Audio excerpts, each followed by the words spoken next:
Okay then, so I had the heater crap out on my 9200 International.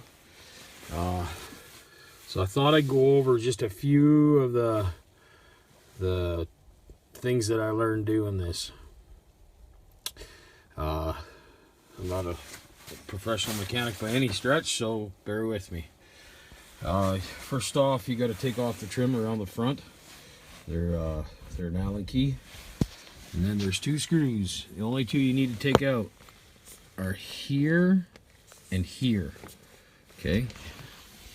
The only two that are on the front face. That's all you need to take out there. Now, in order to get this out, you have to take off this bracket. This bracket has three 3/8 headed screw or nuts underneath in a triangle pattern.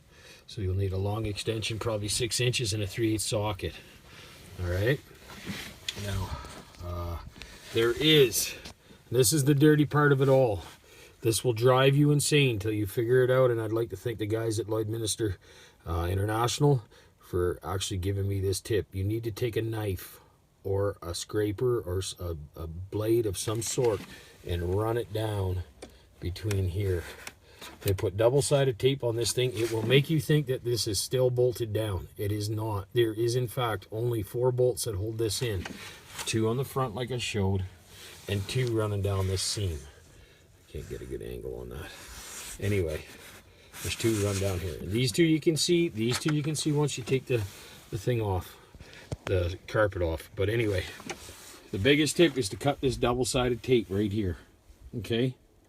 And that's what does you in. Anyway, just about to put this all back together and test it, and we'll see how it goes. Hope everybody's having a great day.